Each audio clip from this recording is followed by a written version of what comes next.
Este es un programa pagado. Los comentarios que se hagan en el mismo no representan necesariamente la opinión de JJ Publicidad y Entre Mujeres Radio. Bienvenidos a Conexiones desde el Corazón con Kary Acosta. Sumérgete en un viaje vibrante y multicultural que celebra la riqueza del arte y la comunidad latina. Conexiones desde el Corazón es más que un programa. Somos tu puente al arte, cultura, risas y conexiones auténticas. ¡Despegamos! Muy buenas noches, soy Kary Acosta en Conexiones desde el Corazón.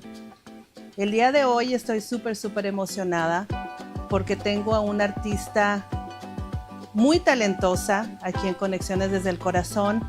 Talentosa, productora, una mujer con una misión en la vida, que es muy interesante su historia y quiero que nos las cuente. Así es que bienvenida, Carmela. Welcome to Conexiones desde el Corazón. Thank you. I'm so honored to have you here. I'm so pleased to be here. It's my honor. Well, one of the things that I've been doing is I've been following you for a while because I love your music. Thank you. And I love what you represent. You represent strong women. I mean, you have a message to tell, and there's more to. I mean, you do music. You're an amazing singer. I mean, boy, that boy is just.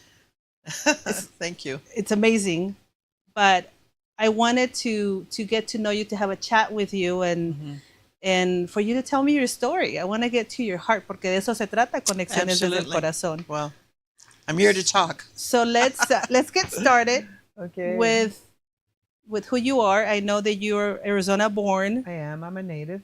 I was born, at the time I was born, my parents were living in South Phoenix by Harmon Park. And eventually they moved to the west side of Phoenix, what's called Westdale there. It's out by Carl Hayden. So I had a dual upbringing. I have wonderful parents, and I was a very curious child, of course.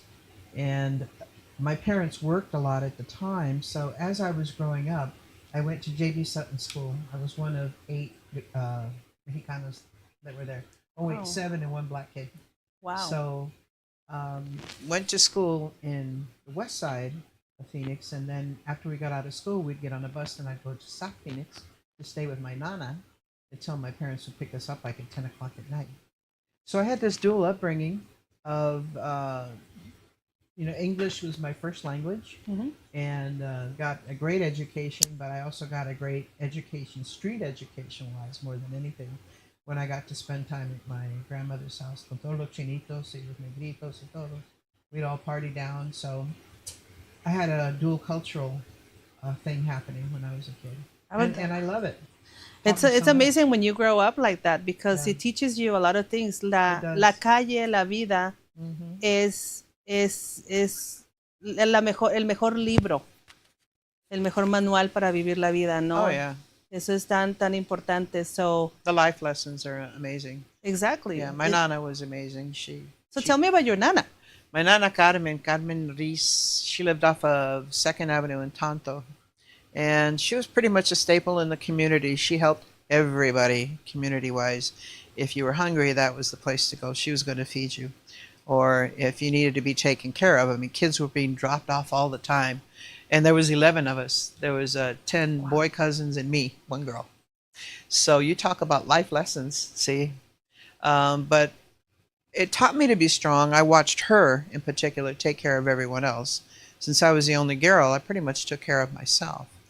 But we were young entrepreneurs because she made tamales, burritos, and everything. And then we would go out and sell them in the neighborhood, right? You did. And we'd make good money for her. We would bring it home. We put it all in the middle of the kitchen table. Look at this.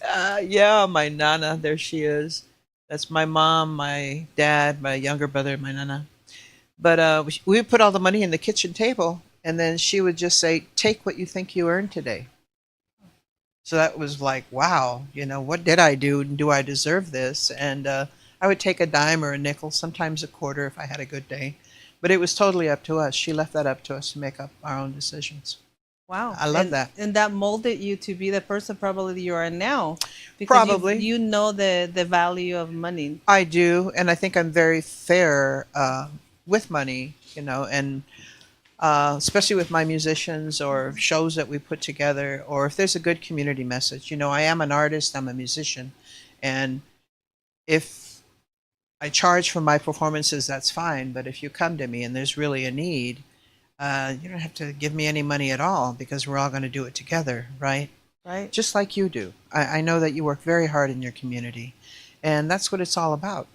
Right. If we are given that opportunity to have a platform to do that, then we do. Absolutely. Yeah. And that changes that you can change people's lives. Sometimes what I tell my best friend, she's a singer, I tell her that you can change one person's life at a time. At a time. At That's a time. true. One at a time. Right. One child at a time, one woman at a time, one man at a time. Right. Somebody. One at a time. Yeah. So growing up, like I said, I had a dual kind of cultural thing that was happening to me. And then as I proceeded through middle school and high school, my father was very, very important in my life as far as music. So your mom and your dad were musicians, right? My dad was more the musician. My mom liked to sing. My mom lived through me, I think. She did. Everything that she wanted to do as a youth, but she couldn't because of the era that they came from. I lived through for her. So I had so much support. It was incredible. My dad taught me a lot about big bands, about jazz music, about Latin jazz salsa. He had a shortwave radio. Mhm. So at nighttime when I was supposed to be sleeping and I wasn't, I would be listening to San Francisco or Los Angeles and the jazz and Latin music that was coming from there, and I was just fascinated by it. But at the How same old were time, you when that happened? When you started listening to Latin probably from the age of 6. So maybe Tito Puente? Oh yeah, Tito Puente. Tito Puente. I mean Eddie Palmieri, Eddie Cano. I mean there was just so many artists to listen to, and Celia Cruz, of course, La Lupita. Just all of these amazing singers that were just beginning to bring Latin music into the United States. Because that was a journey for them. So you took a liking for Latin music. I did. I like the complexity of it. When I say Latin, I mean Latin salsa. It's a combination of Afro-Cuban music that generated out of Africa, of course, and made its way through Cuba, Puerto Rico, and eventually those musicians, some of the musicians wound up here, like in New York, and they would meet people like Dizzy Gillespie, who was a very famous trumpet player during the 40s, 50s, and he realized with these Latin musicians that were coming into the United States that he wanted to gel the two sounds. So you have your Afro-Cuban and all these Caribbean rhythms and sounds mixed with the bebop and swing and jazz that was happening in America, and he took it and he married the two sounds together. So now you have this Latin jazz that is appealing to Americans, and it was very appealing to my dad, and he just had me all over it. And at the same time, again, a dual thing as I was growing up, because I was listening to all of this jazz music and big band music. At the same time, I was growing up and listening to Motown, because that was my era. So everything from the Supremes, Diana Ross, the Temptations, the Four Tops. the best. I was crazy about rhythm and blues. James Brown. Oh my God, I would save my money to go see James Brown at the Coliseum. He would come like 4 or 5 times a year, and it was like $2.50 to get in, $2.50. So Back in I the was day, there. Yeah. So again, there was a lot of music that was surrounding me, but I really took a liking when I was in grade school to acting and theater. I thought I wanted to be an actress more than anything. And that was my mother's side. So my father was my music. My mother was my theater, was my trying to succeed as a queen or a contestant for talent shows and whatnot. That's my Was your mommy mom? and my brother. My mom was a model and studied to be a nurse, but didn't do that because my dad was very jealous anytime she was out of the house. So she didn't do that. So she poured everything into me. When I was 16, one of her big dreams was to have me being queen of the Fiestas Patrias, the festival that is every year. celebration. Still happens. Yes, still 15 de happens. septiembre, no? Right. So 1969, I was the queen for the Fiestas Patrias Wow. for my mother. She made my dress and everything else. How did you feel about that? It's like, I felt awkward because were you shy or? I was shy to a point. I didn't know myself yet. I was a slow beginner, actually. And I was trying to live up to what my mommy was, too. My mother was a very beautiful, stunning woman. Just being in her presence, just Look at you. vibrated. What he found. There you go. That's 1969. Me as a queen. There's my court. Wow. Aw, I love those pictures. I tell you, Javier is a great producer. He'll Wow. find anything on you. All right, Javier. Mira, that's Linda Mesa right next to me. She was the previous queen before. She's a very beautiful girl. That was a very nice time. It was fun, but I was nervous about it. I didn't really understand all the hoopla that went with it, but it was good. You had fun with it. It was an experience. It was an experience. So your dad was the music side. Your mom was the acting side of it. Yeah. So how was it like to grow up in a home like that? It's like, especially during that time, to where, I mean, parents were very strict. It's like.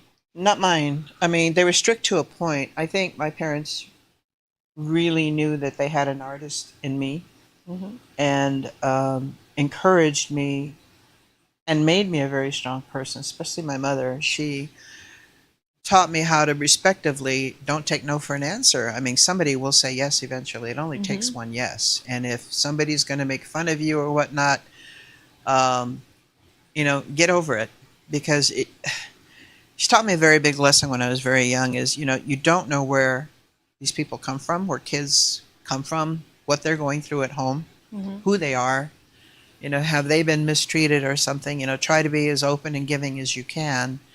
And I think as I was growing as an artist, there's a psychology to it that you just want to push it on everyone. You want everyone to share the wonderful joy that you have in being an artist. So I did that with a lot of kids. I would stage my own little plays or make music, or my friends would come over and we would imitate the Supremes in the mirror. We would sing songs and whatnot. And I had something to give even at a young age. I didn't realize what was happening. You made other kids happy. Yeah. I didn't know what I was doing, but it was a fun. place of belonging probably for those kids as well. Yeah. Yeah. At that time, I think, kids still made fun of people who wanted to be actors or singers or stuff like that. They thought we were weird. I don't think it's that we were weird. We just were growing up with a mission, and that was to bring the arts into the world somehow.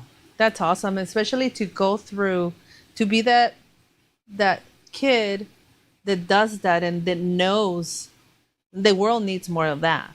Yeah. We need more of that even now, Yes. And it opens doors. I mean, that's been the beautiful thing of being in the arts all these years, is we talked a little bit about this.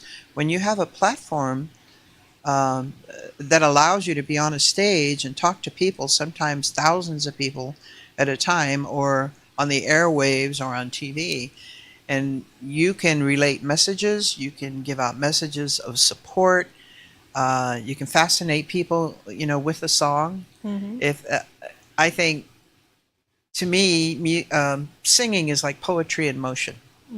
People have been writing about whatever their life experiences were for the last several hundred years, and that's how we learn more about what was happening 100 years ago, how people felt 100 years ago. What did they sing about?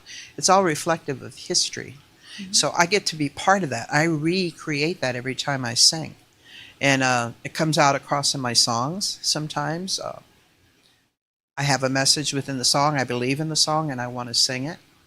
Or I contribute myself to other people that are out there that need help and bring my music to them. And it's not only just singing, support. But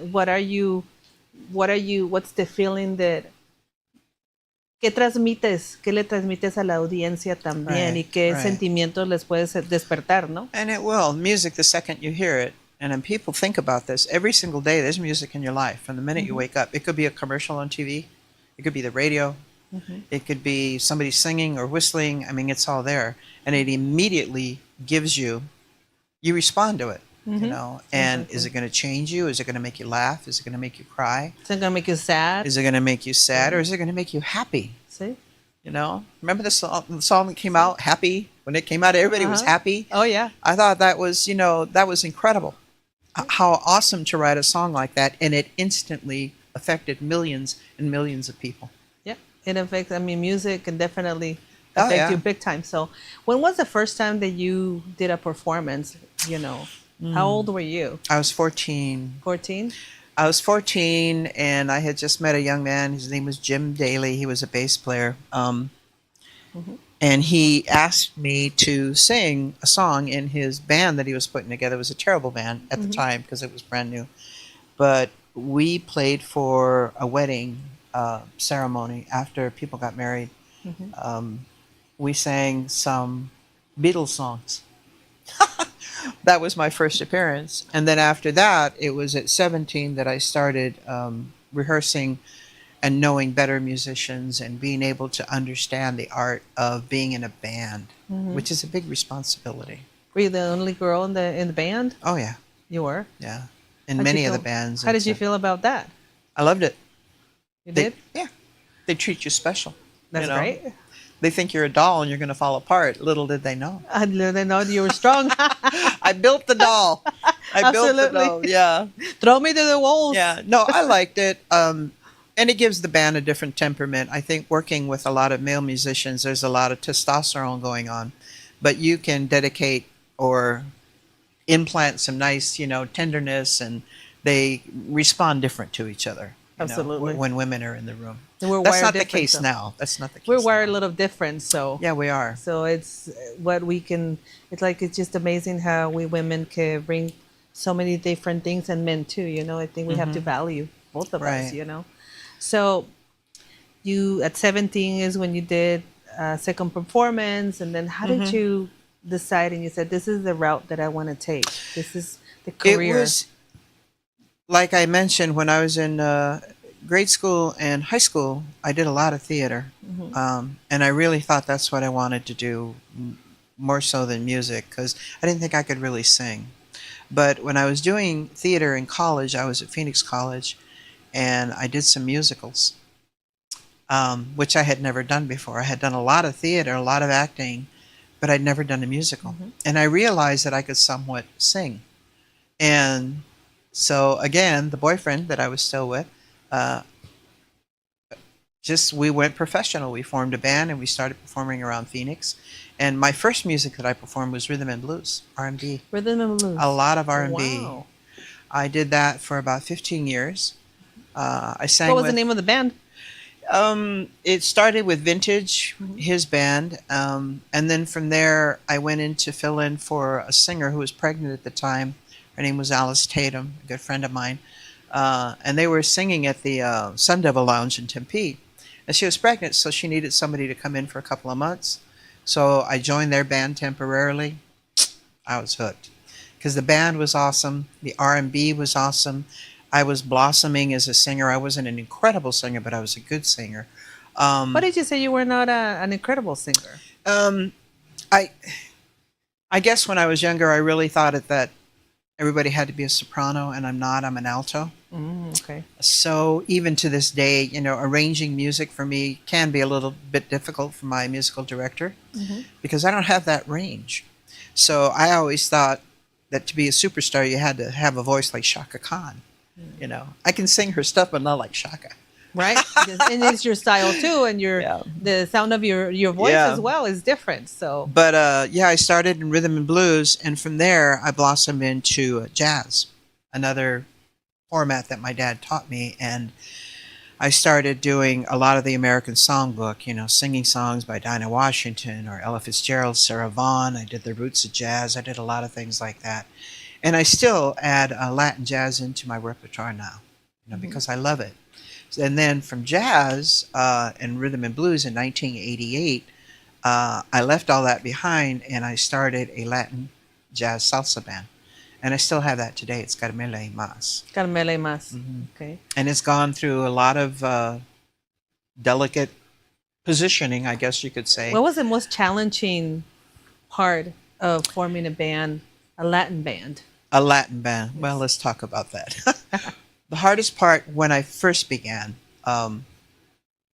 there weren't many Latin musicians in town, and the ones that were, who understood the music somewhat, were from another country, and very masculine and very dominant and pushy, and they knew the music, and that was that. So it was hard at first because I hired, some of these players to come into the band, but they wouldn't last for long because they were just so masculine and Right. trying to dominate the music, and I couldn't do that. So I had to work through that, and that took me at least a decade of understanding the music more, the complexity of salsa music, understanding the form of it, all the rhythms, the patterns. Luckily, my music director has been with me over 35 years, and she is a musicologist of sorts who studied Afro-Cuban music and was able to transcribe and write charts for me and explain more of the structure of salsa. It's like big band music, but Latin style. I love big band. Yeah, so do I. I love it. I I love can't it. stop falling. What is it? Falling in love with you. Oh my goodness. I can't help falling in love with you. That's you. an old Oh. Elvis Presley song. Yeah. Yeah. I love that song. I Yeah. love a lot of people don't know, but I love big band. Oh yeah, I love big band too. So did my dad. And I do, appearances with big bands now if I have a chance. I just did one with the Latin, South Mountain Community College Latin Big Band. That was a lot of fun. So, what has been the most memorable thing or moment that you had when you performed? Do you have one particular one that you remember? I think so. Our music took us to Himeji, Japan. The Carmela Ramirez. We went to Himeji, Japan. We went on a Sister Cities tour. And I was so impressed when we got to Japan. We were doing a concert with an Australian bush band and a Japanese Dixieland band. We didn't speak each other's languages, really. I mean, the Australians spoke English. They were zookeepers. And we all did a show at Symphony Hall. Nobody in the audience spoke English, but they were so moved by our music. You could see it. They were standing up in the audience. They were dancing however they wanted to dance. And I thought, this is incredible. That music, they don't even need to know what I'm singing, but it translates, with that energy, with the tears, with the laughter or the sadness or whatnot. Music moves you. And I think that was probably my most stunning. La música no tiene fronteras. No, it doesn't. Nada. It really doesn't. Nada de eso. And that's the beauty of it. And I can see why they use it for healing and, That's why they created this music therapy as well. music right? therapy. Yeah. And, I'm very sad that it's not in the schools the way it needs to be. It was taken out of the schools a long time ago. And the arts, whether it's music or dance or visual arts, needs to be there. It's part of formulating our kids' brains. Anyone who studies music or listens to it is going to be a good mathematician because that's what it is. You're listening to math in motion. Even when you dance as well, you have Exactly. to know how to count Right. in dancing as well. And it teaches you so much. I worked for the city of Phoenix for 30 years, and I was director of arts and culture with the Parks Department. And I directed a place called the Phoenix Center for the Arts. So there we offered kids, adults, anyone who wanted classes in the arts, whether it was metalsmithing, ceramics, dance, theater, Phoenix Children's Chorus, all those things. They gave me an open palette to offer anything to the community, and I had a blast there for 30 years. It was a lot of work, though. What an amazing position to be. It to was. have so much talent and to be in arts and then you land the job. It's a perfect job to I don't know, to help even other artists. Oh, yeah. To push art. It was an amazing and to opportunity. recognize it. And after 30 years, I left being a very strong producer and understanding, how I could work with my community. It was a blessing. I was very, very lucky because they originally just called me in to do some downtown bookings for a lunchtime series of music. I said, yeah, I could do that because I knew all the musicians in Phoenix.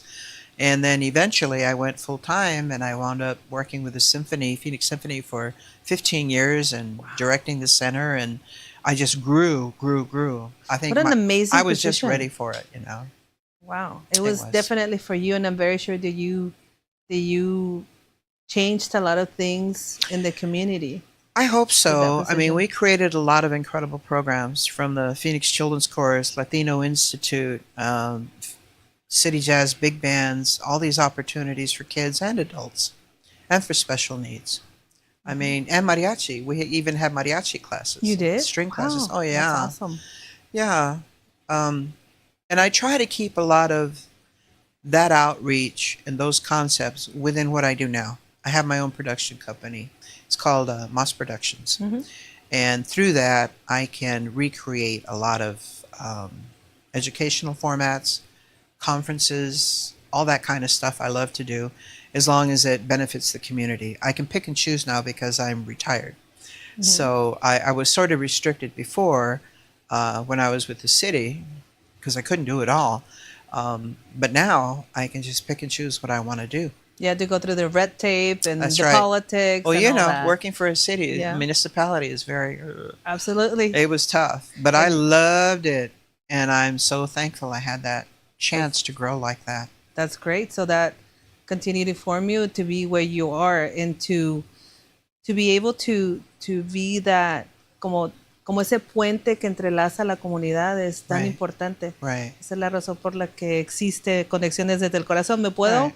relacionar un poco contigo con lo que haces? Porque no eres nada más un artista que tiene una gran voz y que tiene presencia en el escenario, Oh, that's just sino part que of me. es parte. Yeah. Pienso que si Dios te dio ese regalo es porque tienes esta misión, por eso estás donde estás, de seguir tocando los corazones de la gente, pero también impulsando y ayudando a traer más arte, más cultura, Yeah. que nos hace falta mucho de eso. Yeah.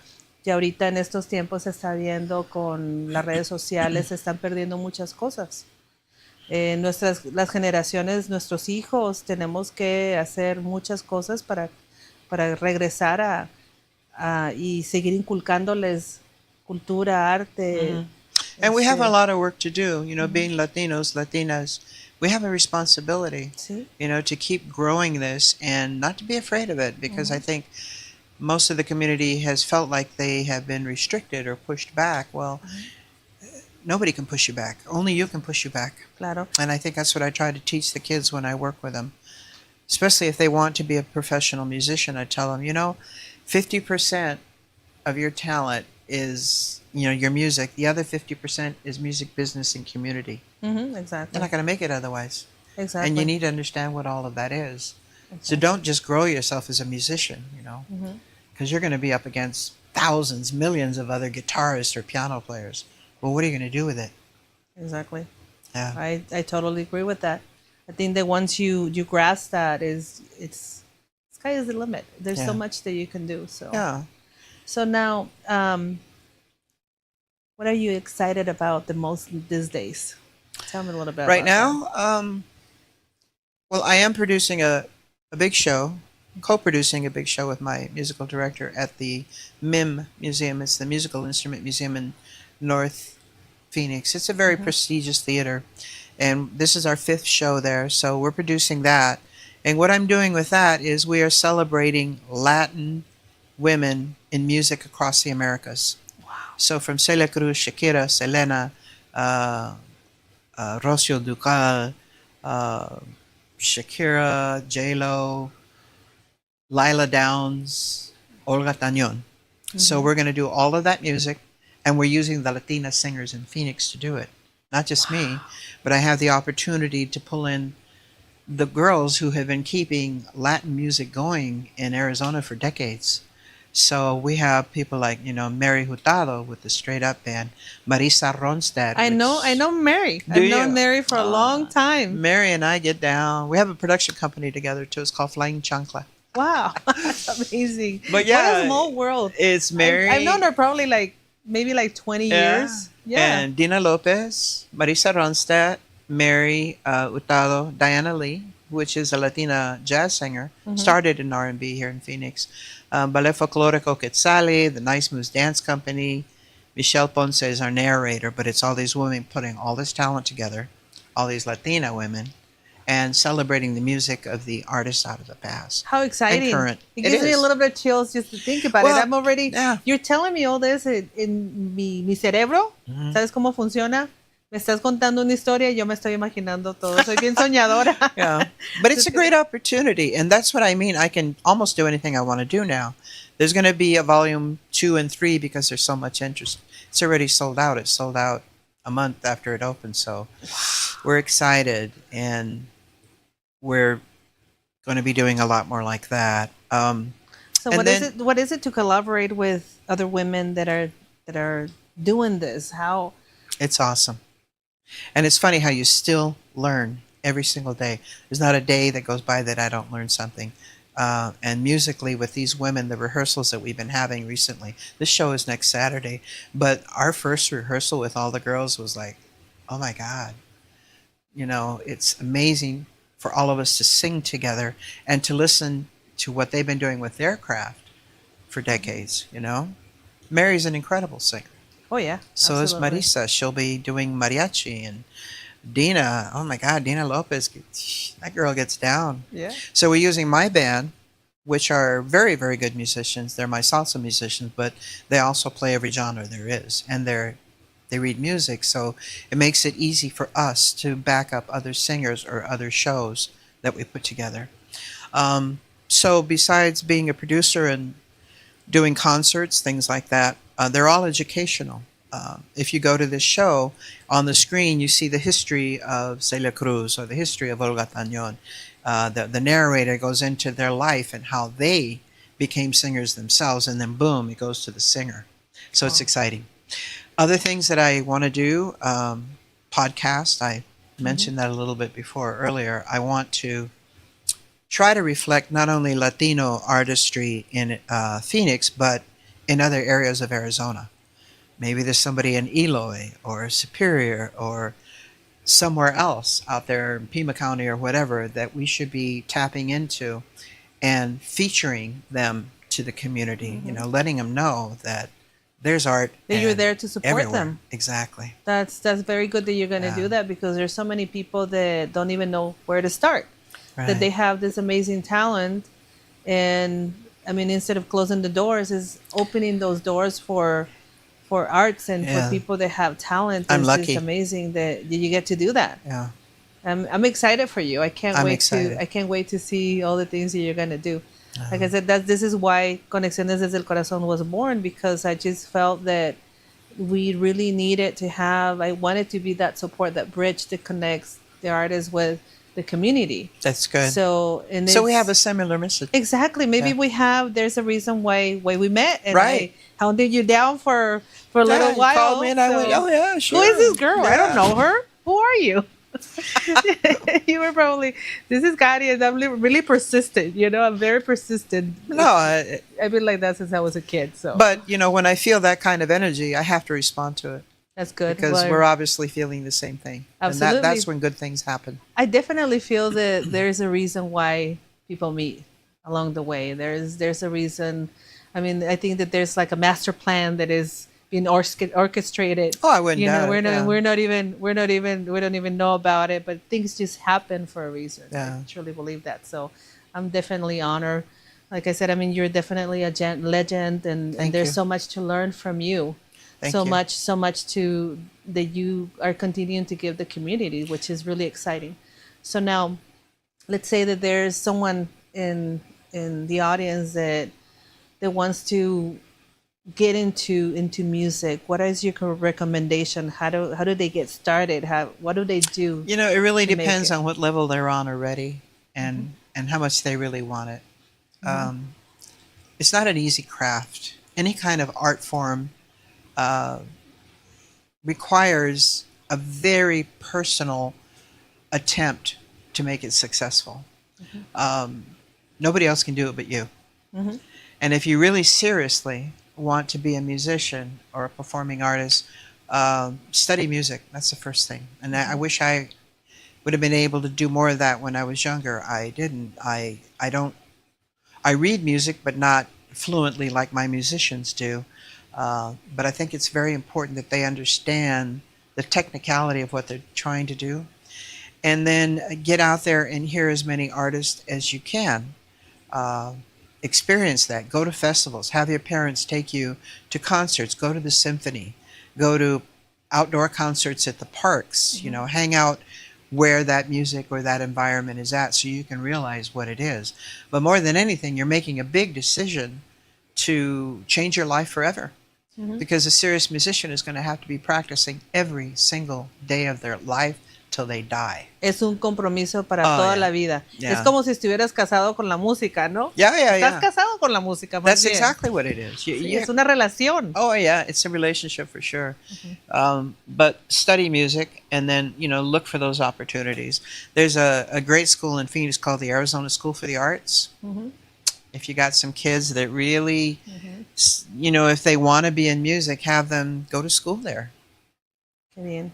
Or join the Phoenix Children's Chorus or the Young Sounds, you know, big band or groups like that. Just get yourself out there. It doesn't come to you, in other words. You have to go out and get it. So basically, study music and get out there. Yeah, surround yourself Surround with yourself. it. And then realize that no matter how much you love your music, you're always going to have a job. Always. Exactly. To support. Always. To support your habit. Exactly. And the clothing that'll go along with it, you know, the sheet music you might buy, guitars, it's very expensive. Exactly. Yeah. And then if you're in the situation that I am as a producer, then you have other costs, you know. It could be anything from renting a hall or a sound system or photo shots or whatever. There's a lot that goes into being an artist. Definitely. And then being, I mean, the producer life, what is it like to produce a show? I can imagine. I mean, that's a lot of work. But it's exciting. How is that? Tell me. Well, you get to choose what you want to do with your art form. No one is telling you what to do. Like, show up and I want you to play in that corner from 9 until 12 in the morning and I want you to play this music. I have the opportunity now to choose how I want to present myself or other people. That's the most exciting thing. And then picking out the music, putting all the dancers together, the singers, the MCs, the venue, the sound system, all of that. I learned throughout the years, you know, how to put it together. And they're all exciting. Shows are exciting to me. But I get excited when I go to a nightclub now. You know, I mean, I sing around the valley and I get excited just driving to the nightclub. You do? Yeah. I want to go see you. Because I know I'm going to get to see an audience. Maybe I haven't seen them before. You still get excited. Oh, yeah. That is so awesome. And you've been doing music for so long and you still get, because it's the passion inside of you. It is a passion. I don't get nervous anymore. Unless I'm meeting a super, super duper artist that, you know, bless you, Excuse me. that I have respected for a long, long time. Not much makes me nervous because I think I've been through so much all these decades. Is there anyone that inspired you? And let's just say, who was the artist that inspired you to, in the major way? In music? In music, yeah. Maybe you have a few. There's a few. I think from the big band era and the songbook era, probably Ella Fitzgerald, Dinah Washington. Then moving forward to Carmen McRae, and male singers too, Joe Williams, everybody from the 40s, 50s on forward. And then when you get into my R&B stage, my biggest influencers were like the Shaka Khan, the Earth, Wind and Fire, and all the singers from Motown, you know, because they had a struggle. Motown. What do you think? What do you think they had a struggle? Motown. Let's talk about Motown, because Motown, Berry Gordy designed Motown the same way that the Ford Motor Company worked. He worked for them. There was an assembly line. So people went to work and you worked on certain parts of the car, and at the end they put it all together and they sell it. Motown had an assembly line. He hired all of these artists, singers, bass players, drummers, guitar players, keyboardists, and they all came to work 40 hours a week. They all went in to sing background parts or lead parts, and they all played on each other's stuff. And as he put this stuff out there, whatever made it, you know. But you could easily hear Diana Ross singing background maybe for a Four Tops, or the Four Tops singing some of her stuff. It was an assembly line and a production company. Wow. Interesting. That was I think, that really struck me when I was a kid, thinking, wow, I just want to be one of those singers, you know, one of those background singers or whatever. But that's pretty amazing. Wow. That's, I never, I mean, you're educating me when it comes to music, because I didn't know that. Yeah. I didn't know that. So isn't it amazing how a lot of artists kind of form and how they start and all that stuff. So. And you know, you'll still see that in Los Angeles or whatnot. There's a lot of studio musicians that are there on call, that go in for the most popular albums, you know, and they do their part and they leave. But then to be there like 40 hours, it's at that time, that was definitely. And a during job. those 40 hours, you know, not only were you singing or whatnot, you were learning how to dance, you were learning the steps, learning how to dress yourself, your mannerisms, the whole bit. It was a company of artists. And man, it soared. Look what he did with that. Yeah, they It's did just amazing things. So, Yeah. so that's on the music side. So, who inspired you personally? My dad Your dad? and my mom. My dad and my mom. It was just such a eye-opening experience to grow up with him. And he was a trip. He was an artist himself, but couldn't really be a performing artist because it was still the Pachuco time, you know. Yes. And absolutely. he was listening to big band and jazz music, so he wanted to be a jazz singer. There was nobody going to let him be a jazz singer, you know, back then. Did he dress like a Pachuco? Yeah. He dressed. sure. Oh, that's awesome. Yeah. I love For that a kind. while, yeah, he did. But In my times, it was like the Cholo times, right? yeah, Cholo, Yeah. right. But I think he would have gone really far had he been given the opportunity, probably further even than myself. Isn't it crazy how prejudiced it could be? I mean, back in the day, it was even worse. I think we're living times where more things are a little bit more open and acceptable than back in the day, you know. Right. But just to think about, I mean, there were so many good things about back in the day, but so many things that we had to kind of unlearn, right? That we had to, Right. so we can look at the world a little different because the Right. world changed. So. And you know, when I was doing theater in college, it was obvious to me that I could make money faster if I was in a band. You Right. know, and I was limited in parts that I could play because I was a Chicana, and most of the plays that I was in required white leading roles, but I kept getting those leading roles because I was a good actress. Like To Kill a Mockingbird, I played Mayella Yule, who was the poor white trash Wow. that got raped in this you know story. But I was a Mexican, so I think the directors at Phoenix College took a lot of chances with me to cast me in roles that really weren't meant for me, but it really made me realize at the time that they weren't really writing movies or roles for Mexican actresses, right? True. And I was going to have a better shot at doing music, you know, because they don't see you as much, they listen, Right. and then you go on stage and knock them out. Right. Absolutely. So, wow, it's amazing that you were. I mean, and you look a little bit shy. I was You were shy I back was then. a little bit, until I learned the power of the arts. And that probably didn't happen, you know, until I was about 21 maybe, where I really realized that, open doors, you know. And I was meeting all kinds of people because of the arts. And then when I went to work for the city of Phoenix, even more so. You know, I was on grant panels, I was doing all kinds of stuff that never would have been possible just being a regular musician from the streets. I was very blessed, I was lucky, and I made it work. That's great. That's made great. it work, So 'cause now they're- you formed a team, so you can do the things that you're doing now. What you're gonna do next Right, too. yeah. It was which tough is- at times, pero, you know, like Mama said, it's up to you. Y luego you know. más porque los tiempos han eran diferentes, los tiempos han cambiado ahora muchísimo. So, Right. how do you see Phoenix from years ago when you were younger and now? How do you think that As things have far changed? as Like the population, the way that people are. Have you seen a lot of changes? I mean, there's yeah, well, I've been around a long even in time. the last 20 years, Yeah, there's been a a lot of lot of growth. changes. Um, Musically, I think this is why this next show is so important. Artists have kept the classic R&B alive and well here in Phoenix. Mhm.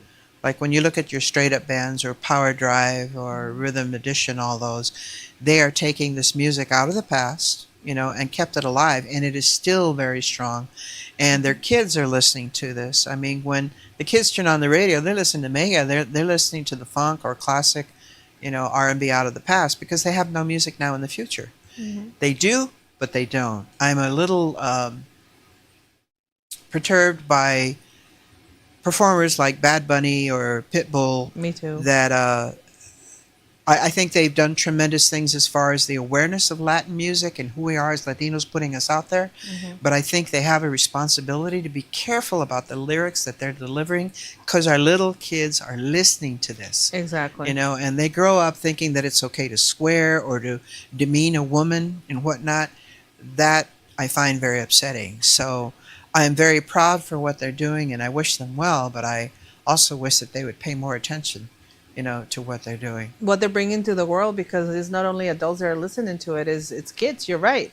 And what are we teaching our kids? It's like we Exactly. don't pay attention to No. what the content of that music is, and it's like you said, belittling women and talking about a lot of stuff. that Right. is- And then as far as Arizona, I mean, it's been a Republican state for the longest time, and we've had challenges with that.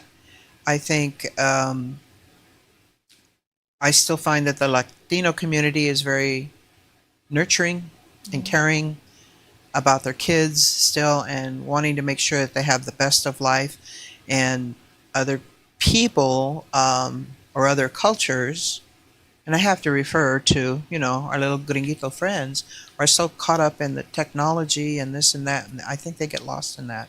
And I'm afraid that we'll go too far and get lost in that and forget about who we are as people and community and our need to be with other human beings. That's why we have to speak up, right? We have to speak up. We have to use our voice to Yeah, educate people, or to talk to people, right. to change lives too. So But I feel the Latino community is still culturally, getting even tighter, I'm hoping, and getting more educated. I think that's the most important thing. But we all got to live together, man. We all got to work together and bring the best out of each other. I mean, I'm hoping that every person that I meet, I can leave them with something and bring something out of them. And if not, well, serves me right for trying. at least, por lo menos intentaste, Yeah, ¿no? exactly. Qué exactly. bien. Y dime, ¿dónde te pueden encontrar en las redes sociales? ¿En dónde te pueden encontrar si alguien quiere? Well, you can go to my website, carmelaramirez.com. So there you'll learn a little bit more about me. You'll see the videos and you'll see my calendar where I'm performing. Miren, aquí está I tu- have a lot of, Carmela y Mas, or my personal one. I do a lot of PR for my band, and I'm here. But Facebook is probably the easiest way to reach me. And all my information is there. You can call me on the phone. Mhm. You can write to me on my email and discuss anything. And if you have a community project, more than likely I'm going to want to talk to you. Very good. Yeah, to see how I can help. Or I really like the fact that you have that part of you that wants to help. I mean, it's amazing. It's very nice to see that you have a heart to help the community, to help people, which you see. I've seen a lot of that, but I've seen also the other side, to where people just close their door right in your face, So to know that you have a mission and that you want to create those opportunities as well, it's really nice. And Yeah. then doing what you're doing with music and creating these events that are uniting women and bringing back. right, uniting people in general. Like I said, if I had the platform to do that, then I'll do as much as I can. But it's also because I'm older. I think Into that. Oh yeah, my banda. That's it. Oye, ¿cómo baja tu Oye, banda? ¿cómo va? That's pretty much the current group that we have. And this is, performing out in nightclubs here in Phoenix.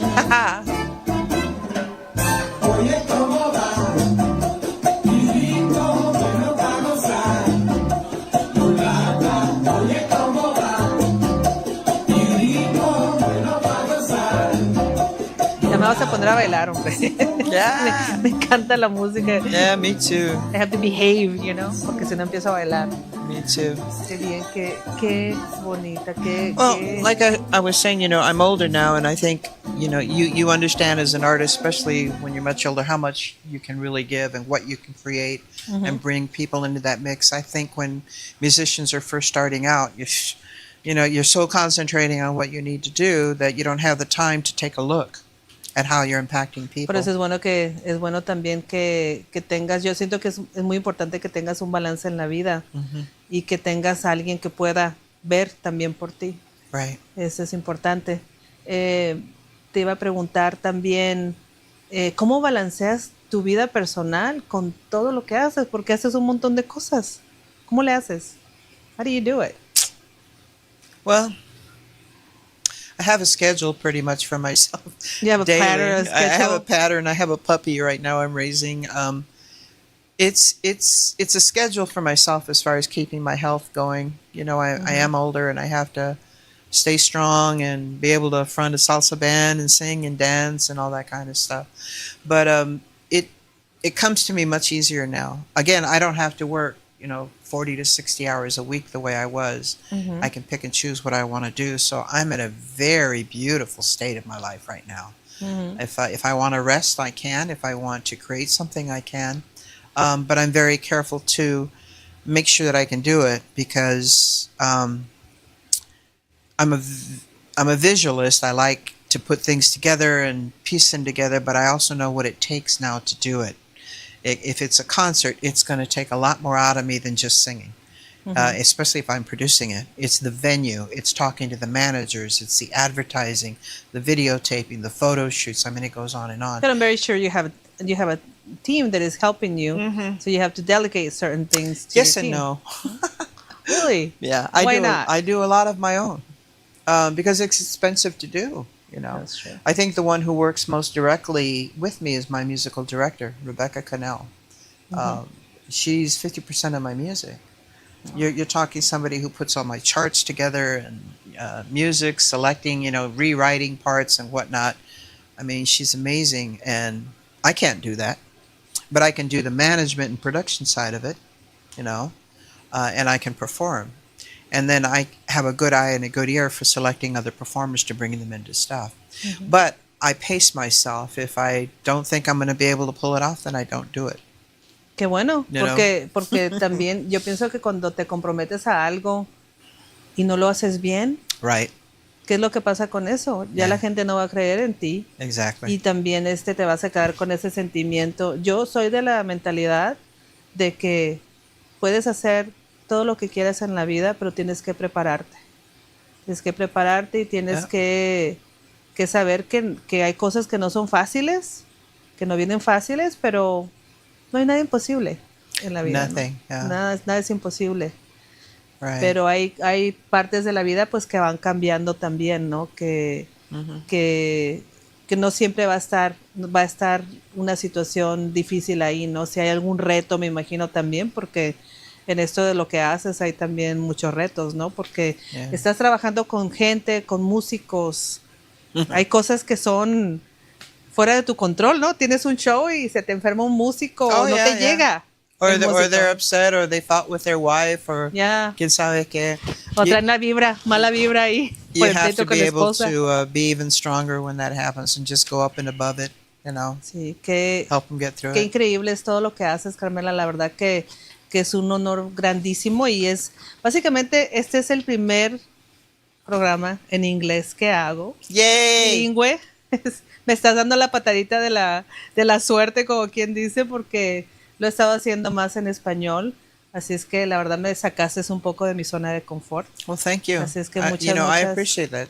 Because my gracias, first pues. language is English, so Qué bien. Yeah. Sentí una buena conexión contigo, así es Thank que you, Kary. eso lo haces mucho más fácil tú, porque Thank eres una persona que tiene, yo creo que podría pasar días contigo platicando, pero el tiempo se nos está yendo y yo quiero leer un mensaje tuyo para Okay. dejar a la audiencia también y pues sigan a Carmela Ramirez de Carmela y Más en Facebook, Carmela y Más, por si quieren ver los eventos que tiene, los conciertos y también el nuevo programa que va a tener, el nuevo podcast que va a tener, Yeah. que ahí va a salir la información en tu Oh, yeah. Facebook, ¿verdad? I'll keep it up on Facebook. You're going to keep yeah. it in there. So I can't wait to see when you're going to get started. So les voy a terminar este show con una de las frases que dice Carmela que me encantó. Dice, es un placer enorme para mí tocar los corazones con una canción, una buena producción o con la educación en el arte. Eso cambia tu actitud, tu vida, te hace reír, llorar y perderte en el momento. Así, señores, es el arte. Así es la vida. Si aprendemos a ver la vida de esa manera, yo creo que seríamos mucho más felices. ¿Verdad, Carmela? Yes, absolutely. Pues te agradezco muchísimo tu tiempo, estas enseñanzas, porque te digo, se nos fue el tiempo muy rápido. Como les digo al público, sigan a Carmela y sigan conectándose en Conexiones desde el Corazón. Por favor, compartan esta transmisión y los esperamos en la próxima transmisión. Buenas noches. Bye. Adiós.